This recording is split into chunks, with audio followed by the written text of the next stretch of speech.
Hi, my name is Boris, and in this video I'm going to show you how to make your percussion a little bit more melodic by adding some harmonic frequencies with an EQ. We're going to do it with Ableton's stock EQ8. And before we get started, let's listen to the track. I'll enable the effect so that you can hear what difference it makes.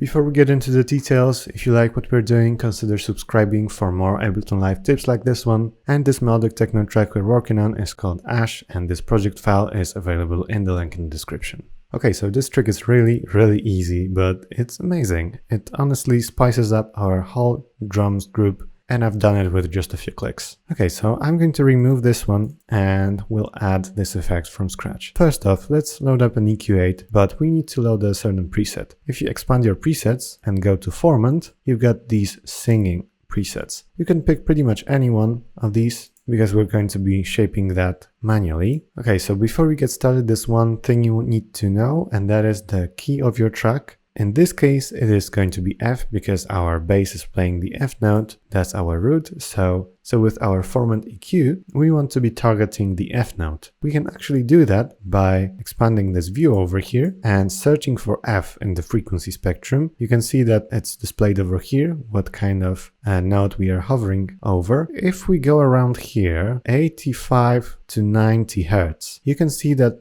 this is the F note. So we want this first peak to be targeting between 85 and 90 Hertz. And in that way, all the other spikes are going to align with our F note. So first of all, you need to select all of these bell curves like this. And now actually all you need to do is just select the first one and type in, for example, if our F note is between 85 and 90, maybe we can type in 87.5, and now it's set to that value. Let's listen back to what the changes are.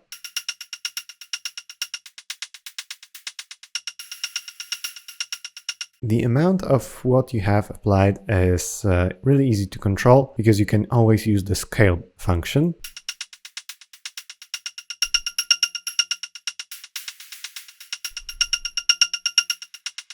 And in this way you can go from really barely noticeable effect to something really punchy and really noticeable. But it's not what we want this time. I only want a little bit of that, so maybe let's go to around 50% or 60%. And let's play it with the track.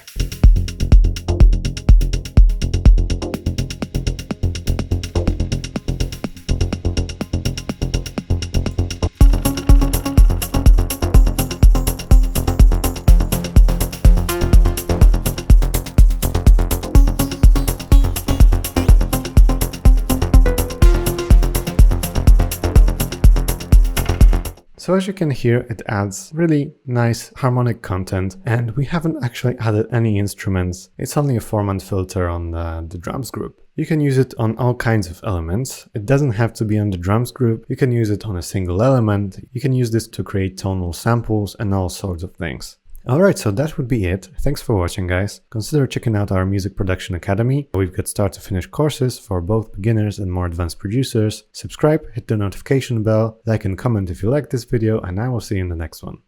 If you find these type of videos helpful, we can highly recommend the PML Academy with over 35 full-length online courses, spreading over topics like writing chords and melodies or arranging your songs to producing entire songs from start to finish. So check out the link in the description to see what's inside the All Courses bundle exactly.